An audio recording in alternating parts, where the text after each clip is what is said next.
You're watching the 49ers Report by Chat Sports. Coming up, a live mailbag that we record on our live shows on Thursday. But first, I really want you to help me out.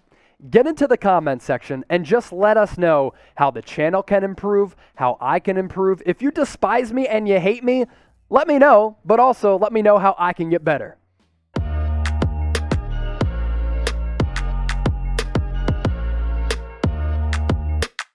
Let's kick off this mailbag with this question coming in from Junior Toscano.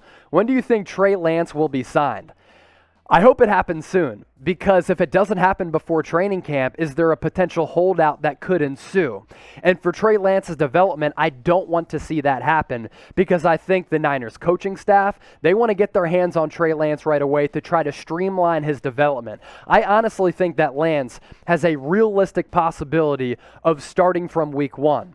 But if he's sitting out the beginning portion of training camp, which is a critical time for him to master the playbook, get to know his teammates, understand the scheme, get the timing down with all of the running backs coming out of the backfield, handoffs, RPOs, as well as his wide receivers, I want to see Trey Lance at the facility right from the jump. So I think it's really important that the Niners sign him ASAP and that there's no bad blood in terms of contract negotiations.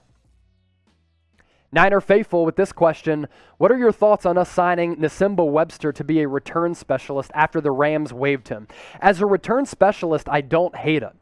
I really don't. I think this guy does have some ability. Went to Eastern Washington with Kendrick Bourne. He's kind of popped around throughout his NFL career. Look, he's on the 90-man roster. I really don't, if we're being realistic, expect him to crack the 53, but the one way he can crack the 53 is if he contributes on special teams and he brings some level of explosion to that unit and he's able to impress Kyle Shanahan as well as this entire coaching staff.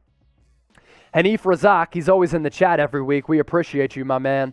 What are the possibilities that Samson Ebukam gets more than 9 sacks and Nick Bosa gets 8 sacks, along with our defense being top 5?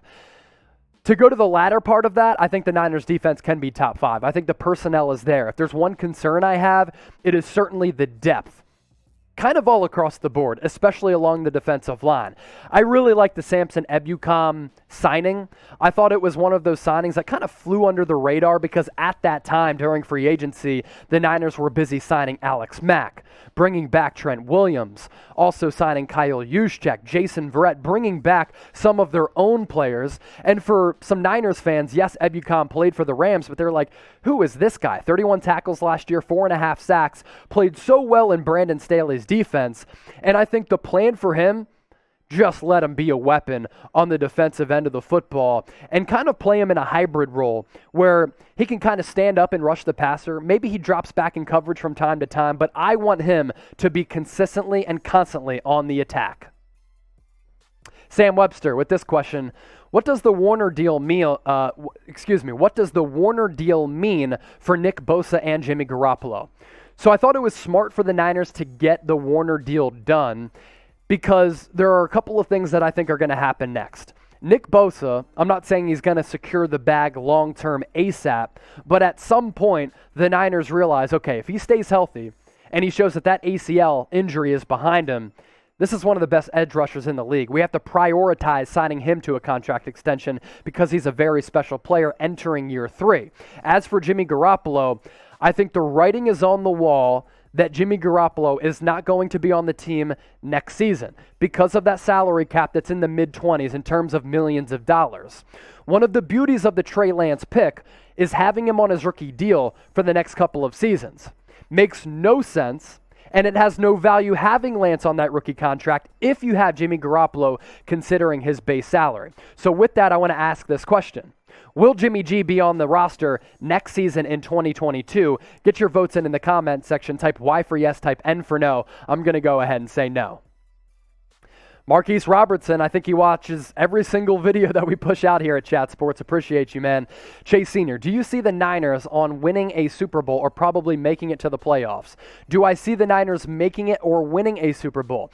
Yes, I see them at least competing. It's going to be a very difficult road in the NFC West. It's going to be a gauntlet of a division, one that is super, super competitive. And if the Niners even suffer a couple of catastrophic injuries that might zap them of their possibilities of maybe competing for a division crown. If they stay healthy, I think they can win the NFC West. I also think they can compete for a Super Bowl because they're well-rounded and there's some elite talent all across the roster. Jackson Ross, which receiver will lead the 49ers in yards? I think you're looking at Brandon Ayuk or Deebo Samuel. George Kittle only played half the year last year, and I know we label him as a tight end, but he's utilized a lot as a wide receiver because he's just so stupidly talented. So I think it's Samuel. I think it's Ayuk. Other than those two guys, I do have some concerns at the wide receiver spot as to who's going to be the wide receiver 3, who's going to be the wide receiver 4. But you definitely have two very, very good guys who are bordering on elite in Deebo as well as Ayuk. Who's going to have more yards? Who do you think? Type S for Deebo Samuel. Type A for Brandon Ayuk. Get those votes in. I honestly think it could be Ayuk, even though he's a year younger in terms of experience. He had almost 100 targets last year as a rookie, and he missed a couple of games. Plus, we're adding another game. Those are really stupid numbers for Brandon Ayuk to come into the league and contribute like that right away, so I'm submitting my A. Niner Gang.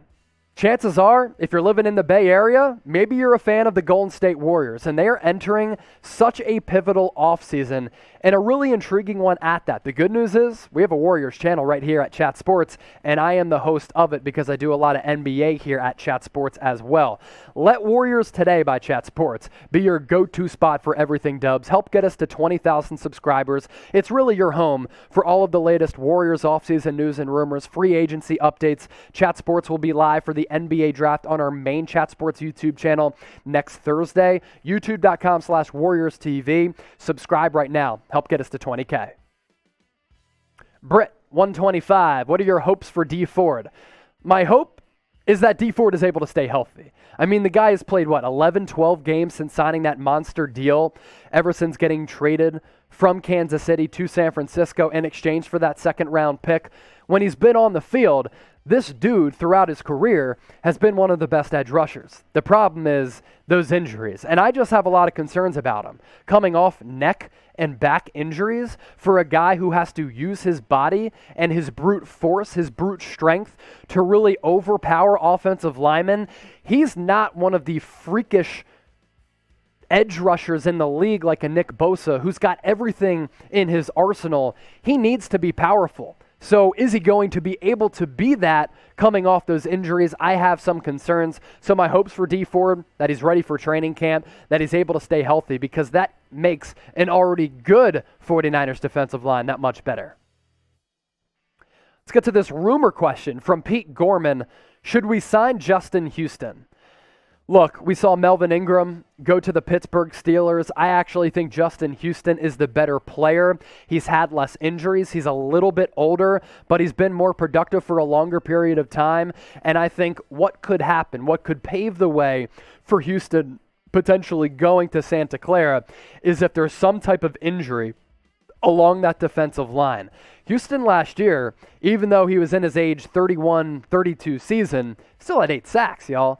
10 tackles for loss, one forced fumble, two fumbles recovered. So this guy is still a very active player and a guy who can really contribute. I'm not saying that if he signed with the Niners, he's going to contribute 8 sacks this year. But as a secondary third option, a guy who's so experienced, I kind of like the value, and I also like the fact that he wouldn't be expensive at all. Chrissy, what's good? What do you think about how the 49ers have drafted, bad or good? Hashtag 49ers, Niner Gang. I know some people have crushed the Niners with their drafting, and let's be honest, the Solomon Thomas pick, not a good one. Mike McGlinchey, we'll see. I'm higher on him than others.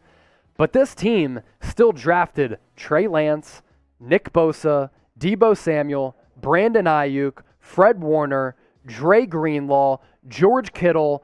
We're talking about all those players all within the span of the last few years.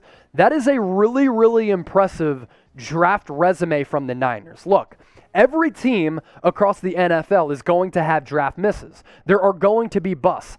That's inevitable. It's an inexact science, the whole draft evaluation process. What you want, though, in the draft is to compile assets and compile blue chippers as well as franchise pillars.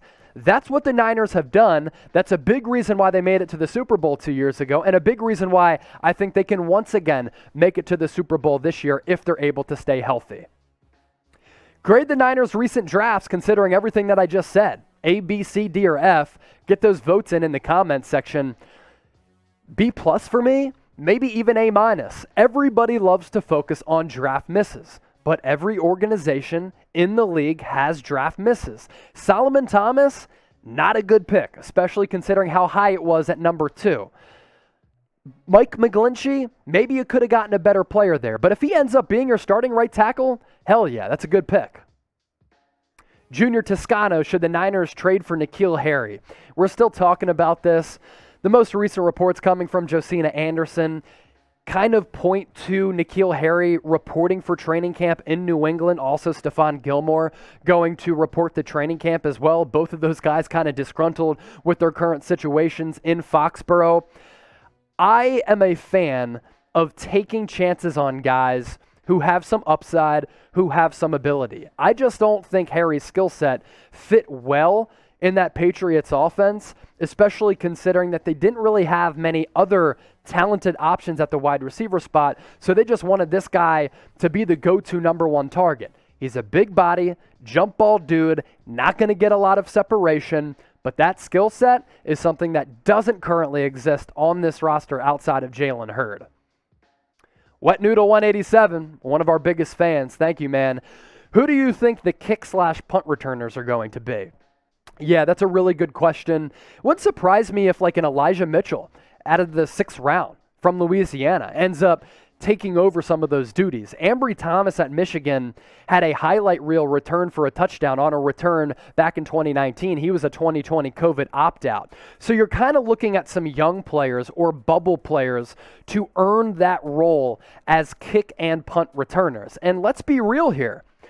I'm a big special teams guy. I really think they matter. If you get a good kick punt returner and they can flip the field and give you good field position and put your offense in a position where they can either put 3 or 7 points on the board, really underrated players there who can make a big difference. So those are a couple of the names that I'm looking at for kick and punt returners.